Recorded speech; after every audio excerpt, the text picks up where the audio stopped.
Hello, everyone. This is our last lesson, Hip Hop History 11. Hip Hop History Lesson 13 in the online course, The History and Evolution of Hip Hop. And tonight we are going to do kind of like a survey of the emergence of hip hop out of Los Angeles. So we're going to hear a lot of music, and you'll be able to see the different elements of hip hop within the songs, hear the lyrics, sometimes see visuals. But let me give you a background if you haven't met me before. My name is Professor Carthy. I'm an ed tech professional, and I also have a business called Education Innovations, which I'm on right now, where I help students get into college, succeed in college, and prepare for life after college. And let me give you a background of how this course got started. I used to teach in LA way back in the day when I first started my career, and I used to teach African American history. And as a reward for my students, I decided, you know what? Hey, why don't I teach you guys about hip hop, because that's what you keep talking to me about. So I gave them a 2-week course on hip hop history. They loved it. And then I was just thinking during the coronavirus, when it hit, that there's a lot of people who love hip hop but might not know the history of it, and also the history of our country. So let me intertwine that and give the people a course about the history and evolution of hip hop. And so that's how it came around. We are on our last and final lesson 13, where we will look at the emergence of hip hop in Los Angeles. So what we do to get started is my student introduces herself, tells you where she's from, what grade she's in, and why she wants to study hip hop, and then we will move on. Hi, my name is Ava Cash. I'm in 7th grade, and I live in Raleigh, North Carolina, and I love hip-hop and listening to it, and I wanted to learn more about the history. So thank you so much for that, and without further ado, we are going to get in our song of the day. We always start our lesson with the song of the day, and so let me give you my first song of the day. I'm going to go ahead and press share.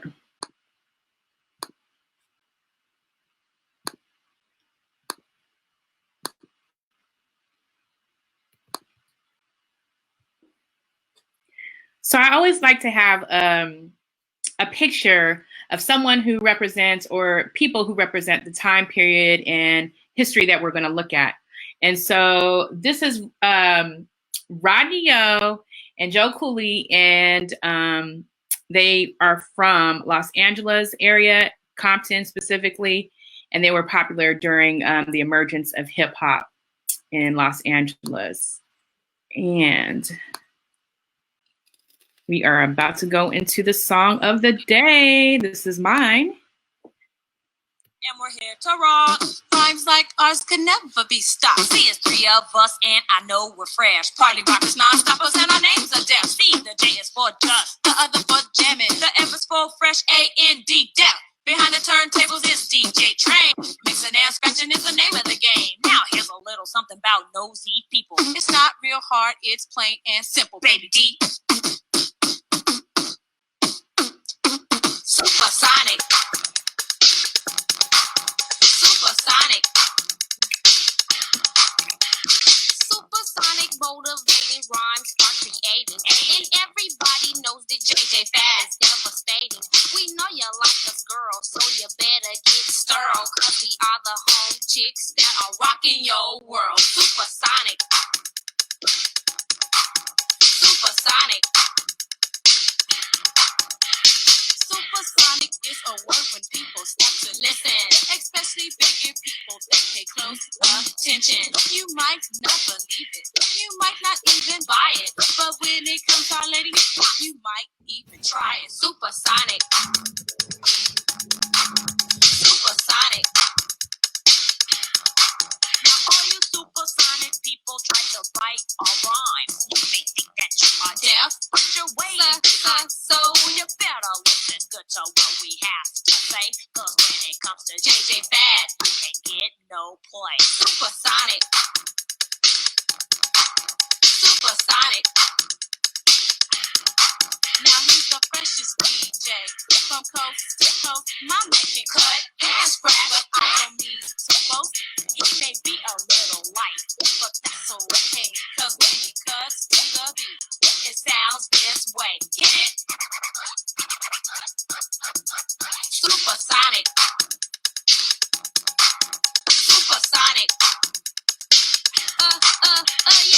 finally my turn to rock the mic because my devastating beats I know you will like. You see my beat box is fresh, it'll blow your mind. And if you don't like my beats, I'll go big in your behind. Supersonic, supersonic. So that was my song of the day, and we always tell why we chose that song of the day and what are the elements.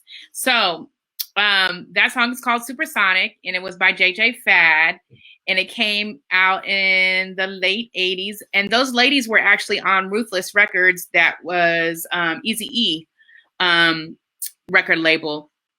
I like the dancing in it because it represented hip hop. I like the style. They had the street fashion. It's kind of like the leggings, like the halter top, and then the nice sweaters or jackets. And I really like their hair. I loved everything about them, and I wanted to kind of be like them. That's why I have these glasses, back in the day. I love those glasses. So that's why I chose them, and those are the elements of hip hop. And of course, the emceeing or rapping. I love Baby D when she starts rapping super fast, and this song is just, I love it. It's fun.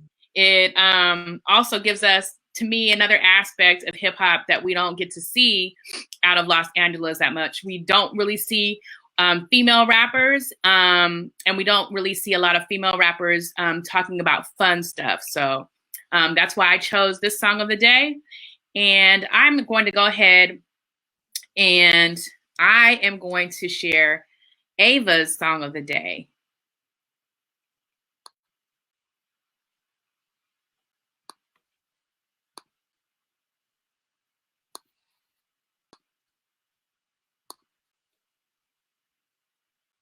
You should be able to see it. Yes, I can. Okay.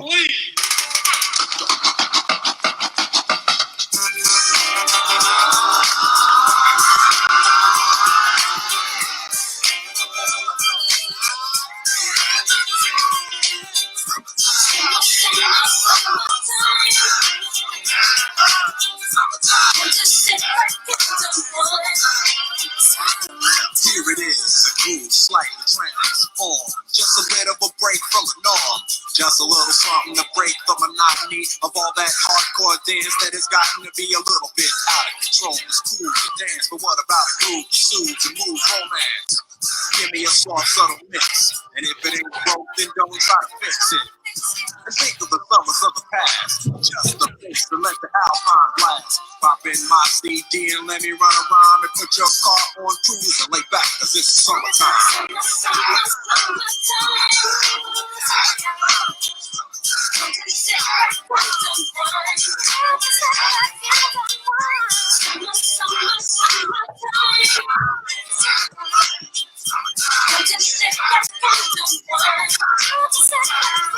School is out and it's sort of a buzz, but back then I didn't really know what it was. But now I see what happened is the way that people respond to summer madness. The weather is hot and girls are dressing less and checking out the fellas to tell them who's best. Riding around in your Jeep or your Benzos, or in your Nissan sitting on Lorenzo's. Back in Philly, we be out in the park. A place called the Plateau is where everybody goes. Guys out hunting and girls doing likewise. Honking at the honey in front of you with the light eyes. She turned around to see what you beeping at. It's like the summer's a natural aphrodisiac. And with a pen and pad, I can pose this rhyme to hit you with and get you quick for the summertime. So tell me why you chose the song and what are the elements of hip hop? I chose the song because it has a fun beat to it, and I like that. And the elements were the street fashion, and in this case, they were like summer outfits, like nice and colorful. There was emceeing, DJing. There's actually a little bit of street language because in the beginning he said a break from the norm, and that's like one of the phrases we learned.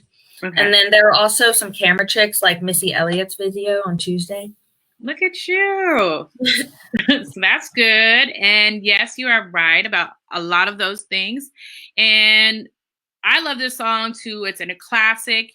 And like I said before, what's even more fun about hip hop and just why I love hip hop so much is that it's also a way to preserve our culture. And in terms of like the music's base of the song, it's R&B, it's the classic that your grandparents listened to. That's the bass line or the foundation of Summertime. In addition to that, I used to live in Philly. And so when I see, I don't know, I think when everyone sees this video or hears this song, you're like, summer is here. I'm going to relax. I'm going to have fun. I'm going to see my friends and my family. And so there's nothing but good vibes with that song. So that was an absolutely great song for our last lesson for the song of the day. So let's go ahead and get started.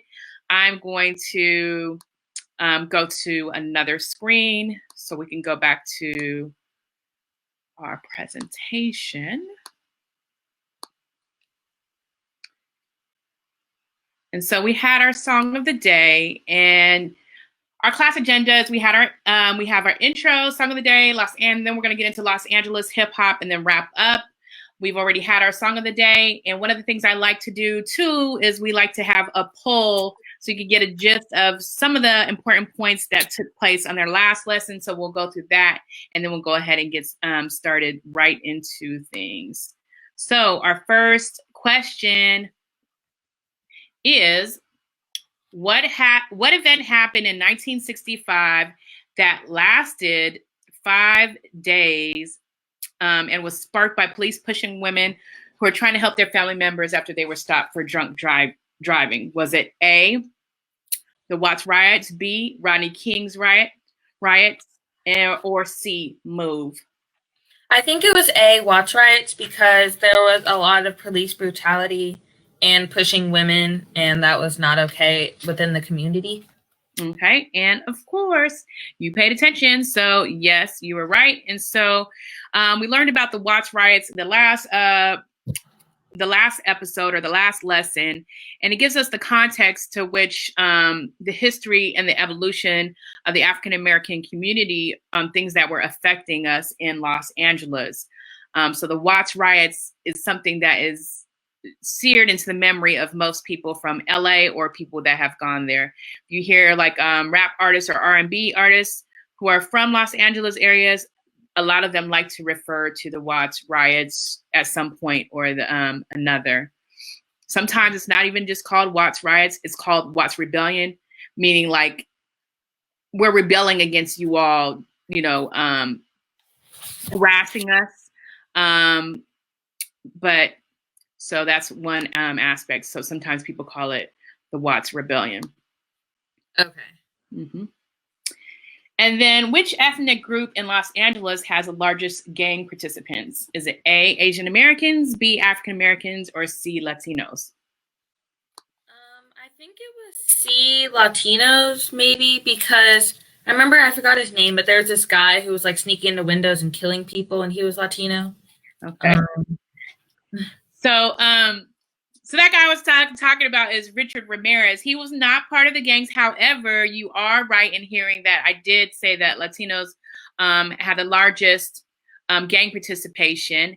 And gangs have been around in Los Angeles forever, basically. And then a lot of them emerged during the 1930s, in particular for the hip hop lesson of Los Angeles.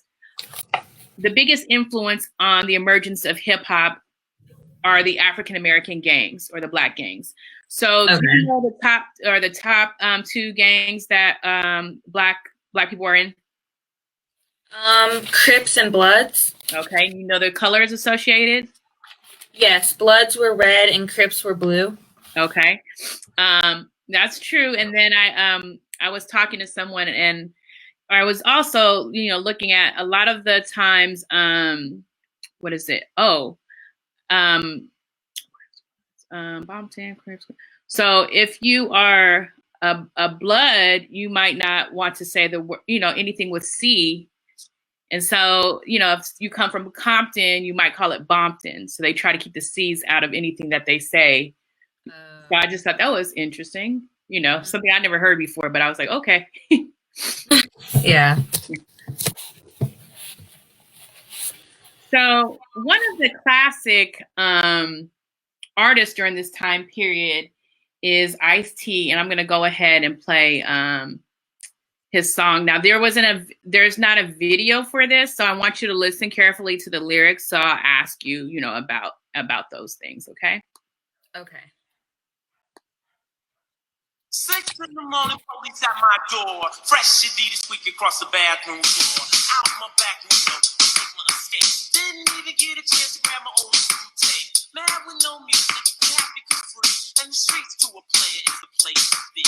Got a knot in my pocket weighing at least a grand. Gold on my neck, my pistol's close at hand. I'm a self-made monster of the city streets. Remotely controlled by hard hip-hop beats. But just living in the city is a serious task. Didn't know what the cops wanted, didn't have time to ask.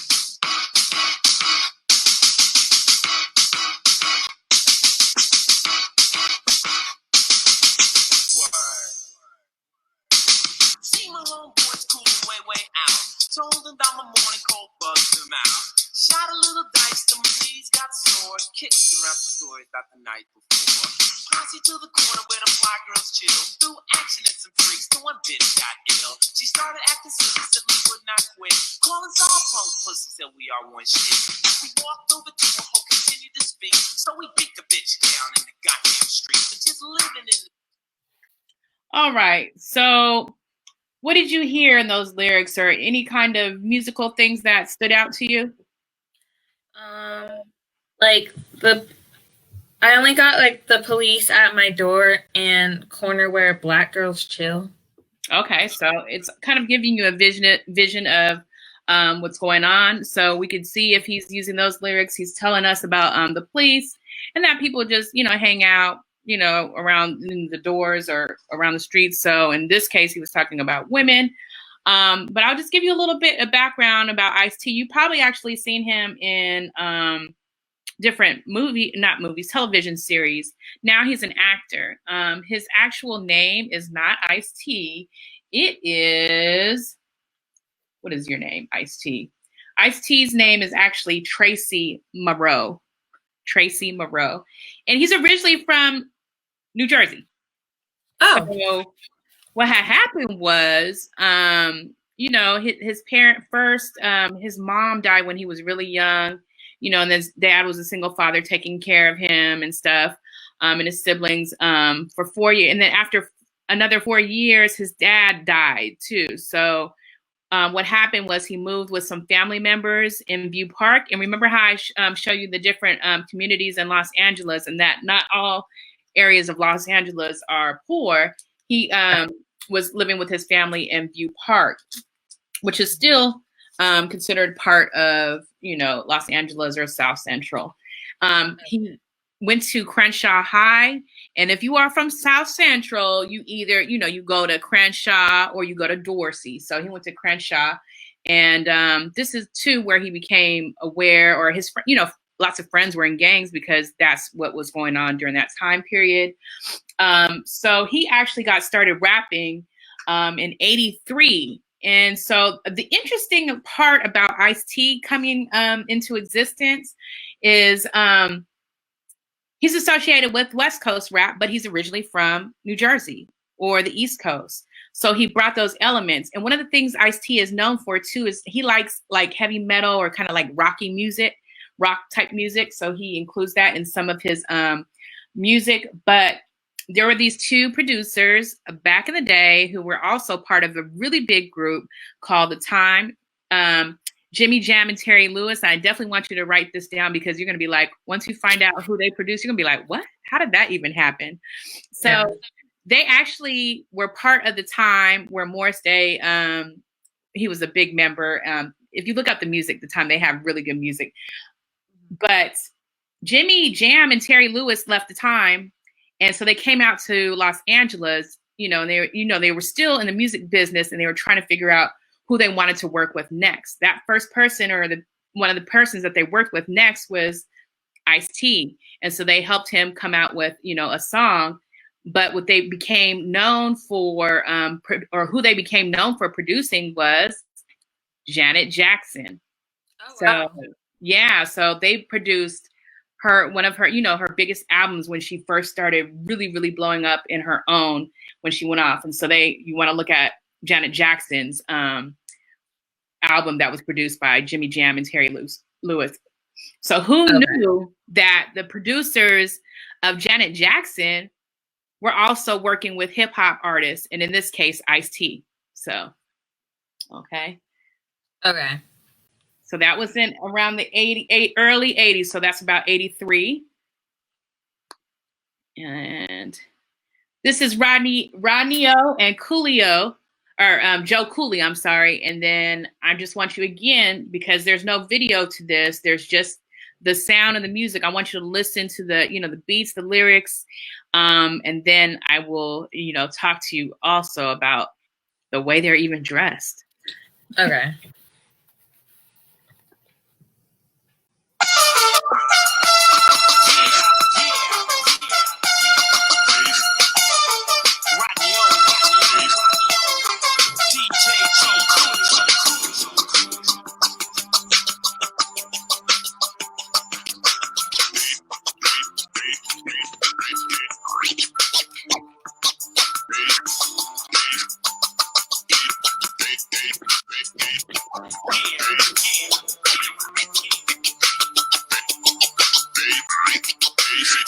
In your face, show enough shrugged your face, just like you got sprayed by a can of mace. You see, your speaker is moving, everybody is grooving. My soul moves along as it starts improving. The highs will get no higher, the bass will go no lower, cause everlasting bass show enough moves the floor. Some people can't take it, they try to plead the case, but you can't get enough of everlasting bass.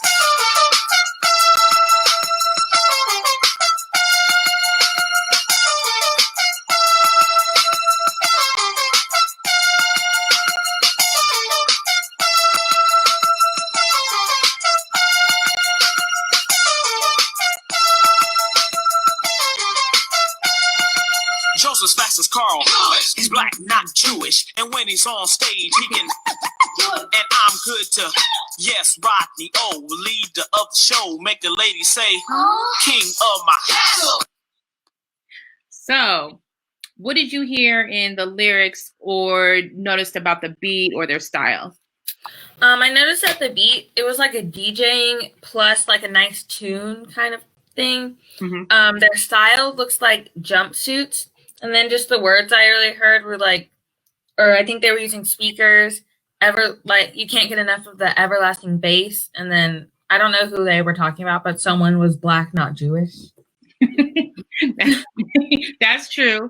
And then this song came out in 1988. So now that I'm thinking about it, at first, I think it could almost be like a dual thing that they are talking about. I'm not sure, because what was the, remember how we talked about drugs were prevalent during that time period, but the specific drug that affected Black people and destroyed our communities was what? Cocaine. The derivative or the cheaper version was crack, right? Oh, right. So sometimes people used to smoke crack and use bass pipes. So I'm like, I don't know if they're talking about that. In my mind, I thought they were talking. I think they're talking about the bass. That people love the bass because you have to have a kick drum.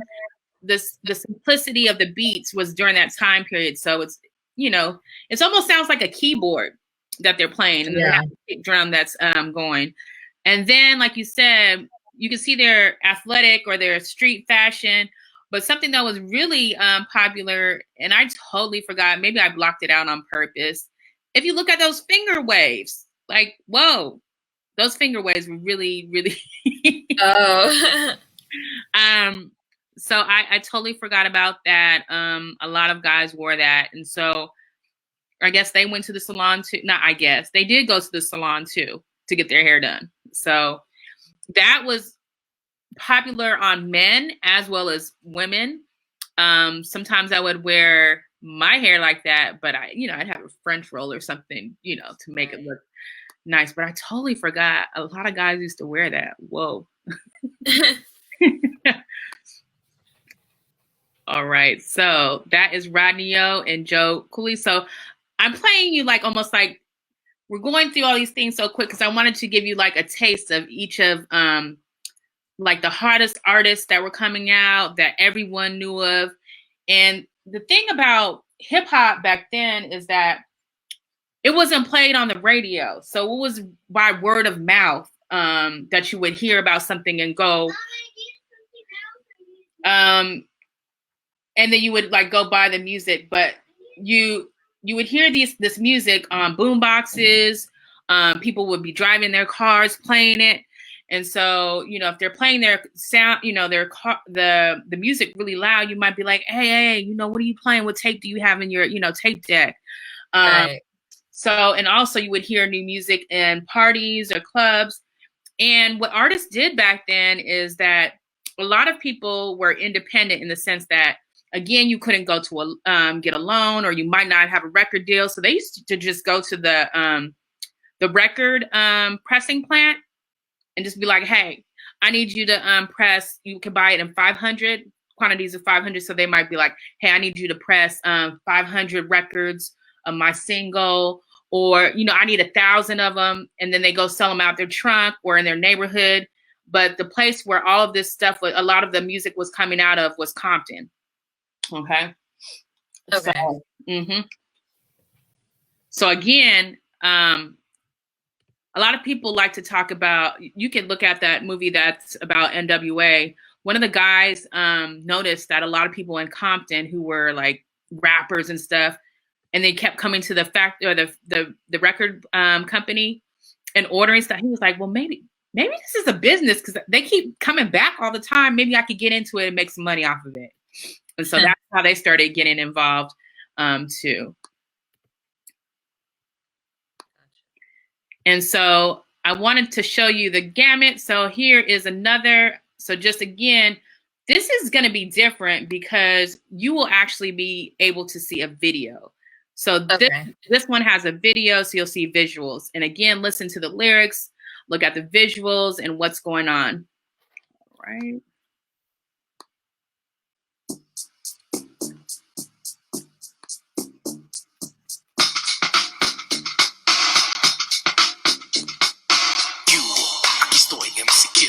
You soy jefe, patrón, it's the big boss. My clip is loaded, it's full of balas. I put it in your face and you won't say nada. Vatos, cholos, you call us what you will. You say we are assassins, you truly got to kill.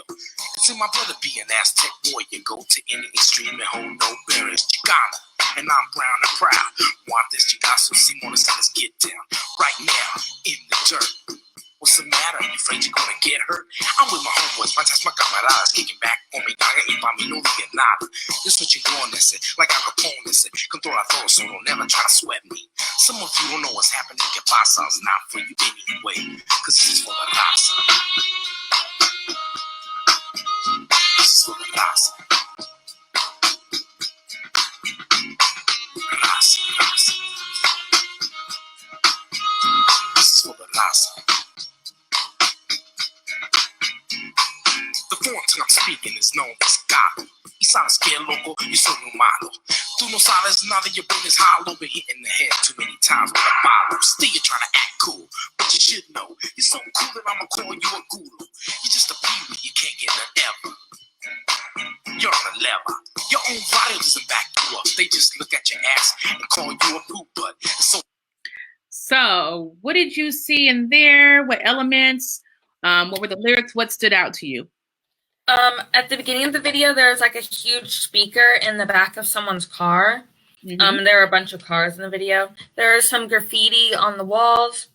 There was, I can't read what I wrote, and then I saw like a saxophone. Yes, that was Carlos Santana playing. And Kid Frost was actually the kind of like the rival, or he would battle rap Ice-T when he first got started. And so he's from East LA. He obviously he's talking about his Chicano pride. That's why the song is called La Raza. So we also see the plaid wear. So it's sometimes it's associated with a little bit of gangs. So we see that in there.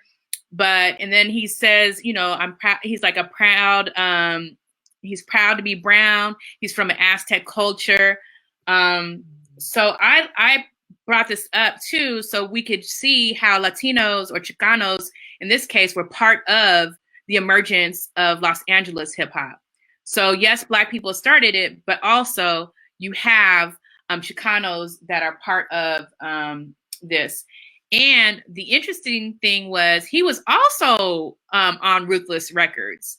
So it just seems like Eazy-E was financing a lot of people who were getting started as rappers, but he didn't just rap. He was part of this crew called Uncle Jam's Army, and it was a group of DJs, and they would do like parties at big venues. So they would rent out stadiums, arenas, and they'd have all the hottest acts. Like they have Houdini, African Bambaataa, things like that. But Kid Frost actually started out as a break dancer.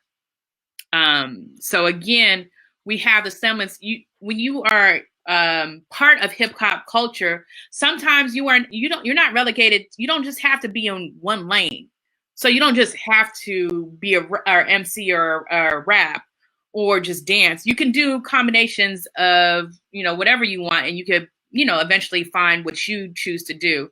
So this is one of the popular songs from Los Angeles that was coming out in the emergence of hip hop.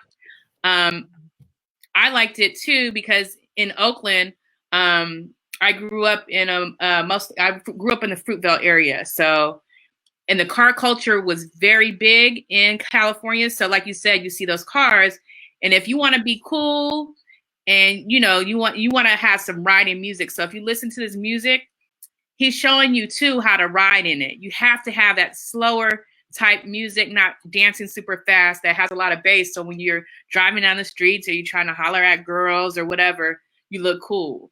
Okay. Yeah. Okay. So that was Kid Frost. And I'm going to play this for you. It's not a video, it's raw footage from the 84, 85 of Egyptian Lover. So I want you to just listen to the lyrics, and then I'm going to tell you a story, and then I'm going to show you some of the dancing that was coming out during this time. Because remember I said hip hop dancing that is associated with it changes. Not everybody break dances. They make up different dances to go with it. Just like what people do that was a Tootsie. How do you say it? Tootsie slide? The Tootsie slide, yeah. So we wouldn't call that break dancing, but it's still part of the hip hop culture, right? Or right. The fly. What do y'all do? The fly. What do you Hit the do? folk. The what? Hit the folk. Oh, I don't know that one. You gotta show me that one day. Okay. Egyptian Lover.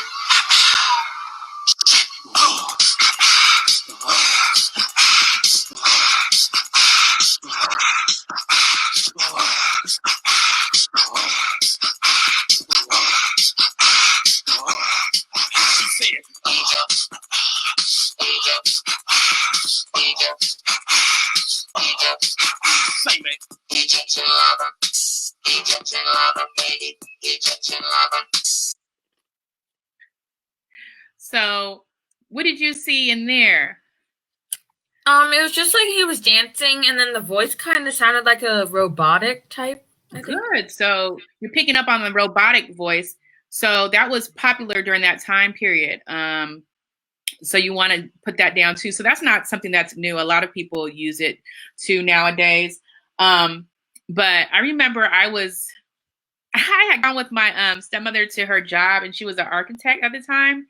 And I think there were some guys who were from Los Angeles, and they were younger than my stepmother.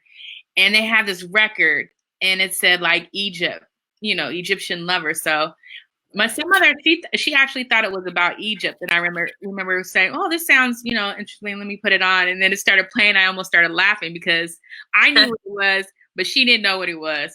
She thought it was going to be like just about Egypt. When were robotic voices popular? In the 80s. Okay. In the 80s. Yeah. That song Computer Love? Yes. So that was Roger Trout was like the guy who was doing that. Okay. So again, hip hop takes elements of different music that is out there to create something new. Mm-hmm. So let's see what I have here. So I just wanted to show you that raw footage, but I wanted you to see like Egyptian lover dances that were popular when it first came out, so you can see how people did their moves to it.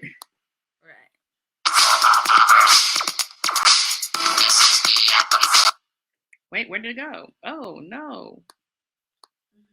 I wasn't supposed to give you like the the preview.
Oh, I keep doing this, but I didn't want to do that.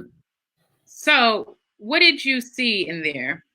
So I saw that everyone was doing like kind of like a robotic / breakdancing type of dance, like where you move your arms and you're like, yeah. Yeah, so everyone is doing that. So that's called pop locking. So it was popular back then. So I just wanted to, I realized I didn't, like most of these, like the so-called gangster music, you don't really dance to that. You just bob your head, you know, or you ride. Yeah. But like the Egyptian lover or the early 80s music, it was dance music, but you know, you pop lock to it or you do break dancing. So I wanted you to see what that looked like. So I was just like, when I was looking up, you know, the Egyptian lover, I was just like, I wonder if he's Egyptian or not. But he wasn't. But if you think about it, he has elements of, it's like he's trying to tie back pride in Africa. So if you look at, you know, he has like the pharaohs in the background. And the part of the funny thing about how Rodney Yo and Joe, remember that guy, that group, Everlasting Bass I was talking about? Yes. So they actually came to LA.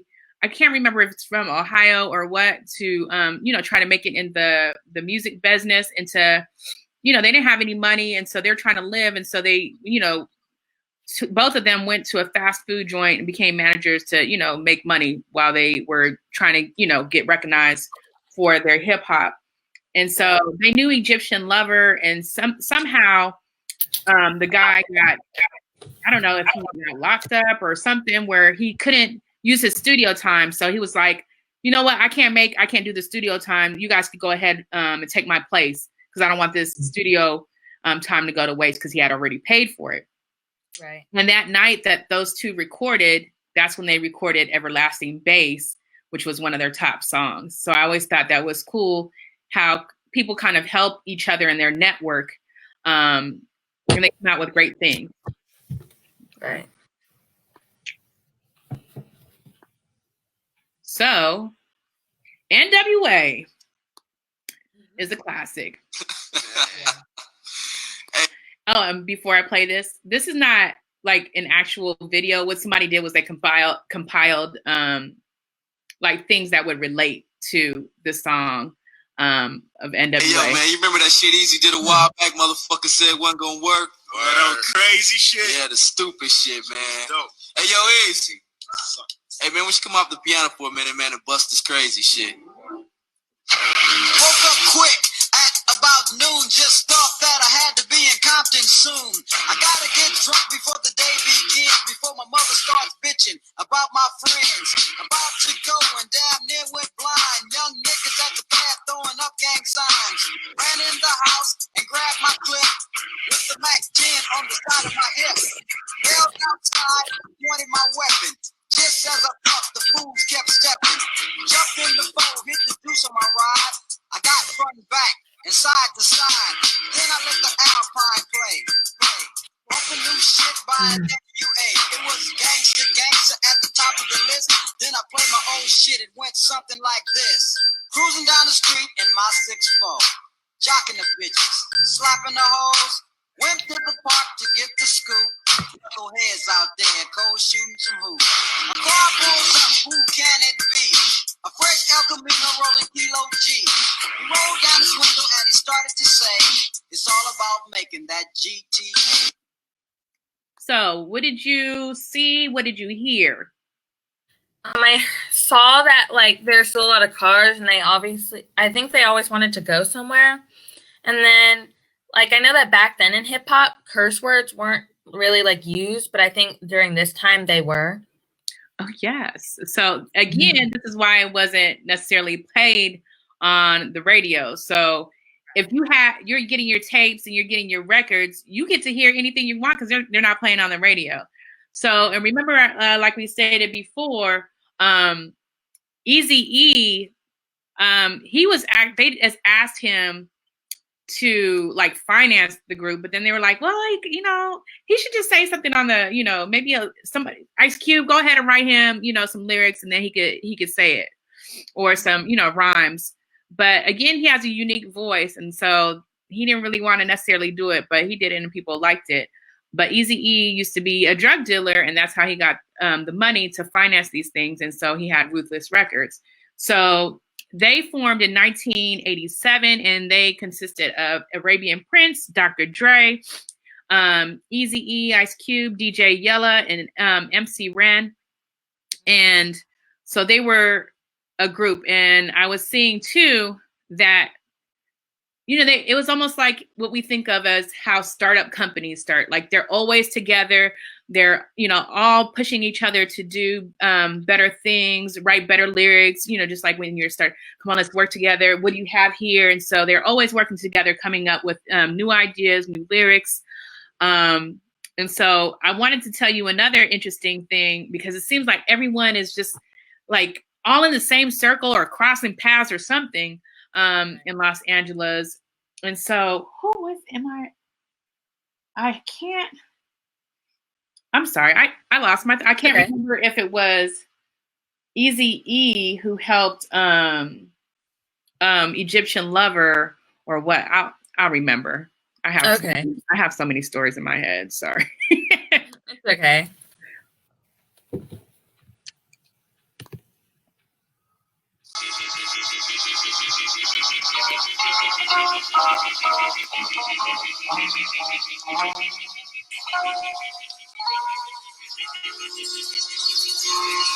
All right.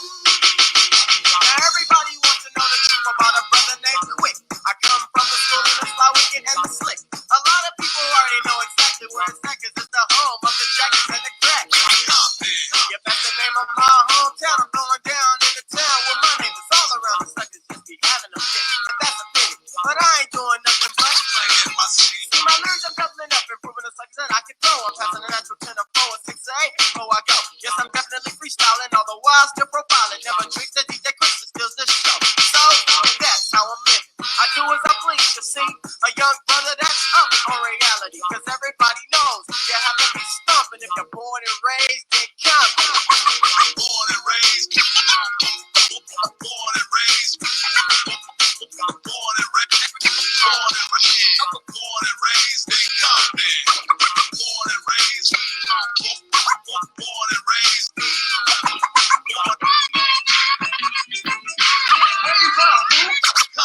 Now, Compton is the place where the homeboys cheer, you see. But then I found that it wasn't a place. So what did you see? What did you hear? What were some of the elements? The only thing I really heard that stood out was like they were born and raised in Compton, And then I saw that it was like mostly black, and then they had like flashlight, and that was like the lighting. Okay. And yeah, so that's good too. You picked up on that. So DJ Quick was on Ruthless Records. He was a Piru Crip. I mean a Blood. Let's see. He dropped out of high school. You know, at one point his mom had lost their house due to foreclosure. He was homeless, but you know, he's struggling, but still, you know, of course, wanted to rap, got involved in little stuff that, you know, wasn't necessarily good, but he kept doing what his talent was, which was he's called DJ Quick. So even though he DJs, you hear him rapping. So he has really good music. And then also, if you looked in the video, he's representing Compton. He has pride in it. The black, if you looked at his jacket, it said Kings, right? Because that was a sports team. So a lot of the rappers from Los Angeles like to rep their city or whatever team. So you'll see like NWA or anyone on Ruthless Records, they tend to have like Los Angeles Raiders hats or gear on, because at one point, well, they're not even the Oakland Raiders, and they're originally from my hometown, but they moved to LA, and so they were the Raiders, and so they always had on Raiders gear to represent California. And of course, because Raiders are seen as like, yeah, they are kind of seen as warriors, thugs, kind of like, you know, don't take no stuff, all that kind of stuff. One of the stories I did forget to go back and tell you about is Ice-T. You know how you were you said something about the police knocking at his door or whatever like that, and they always keep talking about that. He was talking about, there's this thing called the Batarang. It almost looked like a big metal pole that when the police used to come into you know, to go into people's houses or check if they had drugs or whatever, they wouldn't knock. They would just use this Batarang. And so he did a song about it. And as a result, people stopped, it became kind of illegal, or they stopped using it. So rap can be used for, you know, making people aware of things that aren't necessarily going on in all communities, but our communities, and nobody knows about it. So, and the problem with that is that, what if you went to the wrong house? And second of all, you didn't knock on the door. And third of all, you're destroying the house for no reason. Yeah. So, okay. So that's DJ Quick. Again, Ruthless Records. So Ruthless Records was doing a whole bunch. Mm-hmm. Yo, I want to dedicate this to my mama. What's up, man? You want to we got them there. We from Compton. See ya. Man, Y'all ain't been together, man. Later, man. What's the group's name? New Kids in the Hood. Yo, man, we got the right stuff. Hit it. Rolling, strolling, it's kind of like bowling. My head's getting big and it looks kind of swollen. Hip hopping, body rocking. I'm MC Mallet. Yeah. And niggas are 45. Yeah. And we finna get busy, girls. Run it. Mallet, I am. Hey, Dre, we still haven't found the perfect rapper yet. How many groups we got out there? I don't know. Let me see.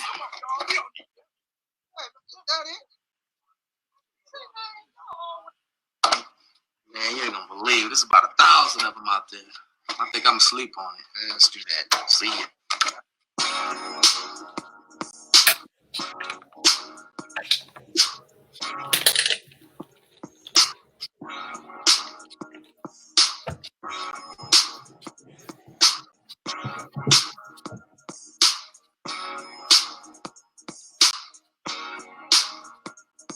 High energy, full with the wisdom, sense of a rich man, knowledge in the rhythm. This is what I'm using to come up with a style, so I'll interact all together better with the crowd. Nervous for a second and the record starts spinning, and I fall into the state of mind of what I've just created, pumping like the doctor. What happened? Oh, I said what happened. I just wanted it to go to that part. So what did you see? What did you hear? Was the beat fast? Was it slow? Anything? Tell me what you heard and saw. I thought it was kind of funny how at the beginning, when like the different people kept showing up in the studio area, and I'm not sure if maybe they were just light skinned, but I think I saw a few white people in there. I saw them in there. Okay. Remember they said, what did they say? There was a group, our New Kids on what? New Kids on the... Kids on the Hood or something? Yeah, because it's a spoof on, back then there was a group that was really popular called New Kids on the Block, and they were white, but they were, you know, pop culture. So those guys were saying, we're new kids in the hood. Like, oh. So that was supposed to be kind of like, again, Eazy-E had his record company, Ruthless Records. And so Dre was with him, right? And so what they're doing is they're showing you, like, this is what happens. People are trying to, you know, get on my record label. I have to, you know, look and see if the acts are good. And he's getting irritated because he doesn't really care for any of the acts. And so we have this act that comes on. What is the music like? What do you see? What elements do you see? Or what is going on in the video? I wasn't paying a huge attention to the music, but I think there was like a little bit of like the DJing and MCing. Okay. That's true. But the thing I wanted you to pay it, or if you listen closely, the music, right? It's not super fast. It's a kind of slow. And the reason why it's slow with a lot of bass, again, is because they want this music to be the kind that you don't dance hard to, but you bop your head to and you ride in your car. And, you know, you ride it in your nice, what do they call those? When people make it all nice, what do they call it? Tricked out, like your car, you know, has gold rims and all that stuff, but it's like it's a showcase. So you want to have the good music when you ride, okay? So DOC became associated with NWA, especially when Ice Cube ended up leaving NWA and starting his own solo career. So what happens with NWA, you know, they grew up together. Groups get in arguments, but sometimes they don't even get in arguments. They believe that they should be paid more, or they feel like, you know, they're not being valued by the other members of the group, so they start their solo career. And in this case, we'll see NWA starts his career solo. He does great. Dre breaks off, does his thing, does great. Eazy-E has, you know, he has his own record company. He does great. So DOC does great. So again, we have all these people coming from Los Angeles area. They're all some kind of way intertwined, making great music. So let's see what other foundational elements we see. And so here we have Ice Cube when he went solo.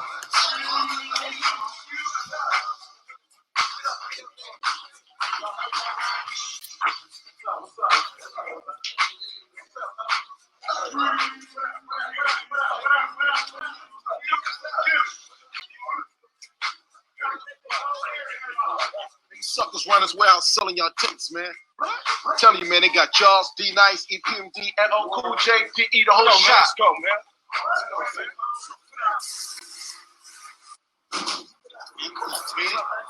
Give me that beat, fool. It's a full-time jack move. Billy Joe, yo, help me make the track move. And I'm back anytime, Dick and Hank. That's the name of the suckers I done gang. I get away from a copper. Drop a dime, I break you off something proper. Put the LENCHMOB. Keep on and that's JD. And here's how we'll greet ya. Stop, fool. Come on, that beat ya. Feel dumb cause you caught. You little brothers, man.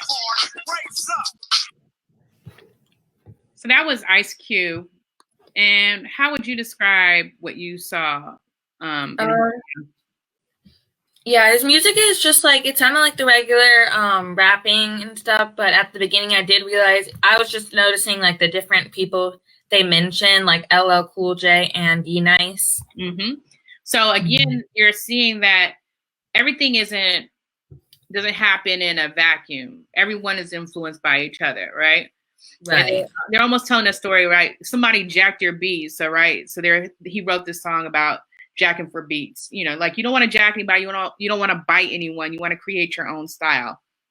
But I like how you heard that and you understand that everyone is influenced by each other. And can you believe today luckily we still have those rappers, but they also have changed into other things. And you told me this weekend you saw something with Ice Cube where he developed into something else. What did you see? I saw Are We There Yet, where he was an actor. Okay. So he's an actor, he's a producer, he owns a part owner of a basketball league. So he's gotten himself into entrepreneurship where he has lots of streams of revenue. And so the name of the game is not just hustling all your life, but making a legacy for your children and your next generation. And I heard him say one time, like, he doesn't want his kids, like, he'll provide for them, but he doesn't want them just like having to work if they don't have to. He wants them to explore. So if you do end up seeing that movie about NWA, his son actually plays him, and he is really good. I mean, he's a really good actor, and not just because he's his son. You can tell he takes the craft seriously. So he studied to do that. So that's Ice Cube when he went solo. And just for our last song, because there's so much coming out of California, this again was really big when it came out. Dr. Dre when he went solo.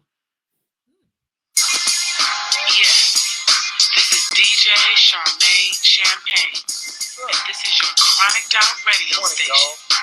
So you got to be listening to the Chronic. The sounds from the brothers out of the dance here. Something real. So let me put this wheel in your ear. Come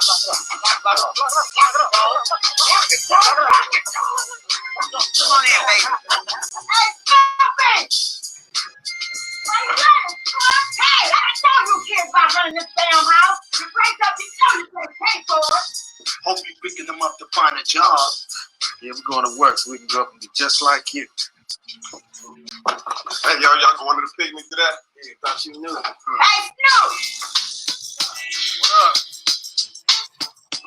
Hey, what's up, girl? How you doing? I missed the bar.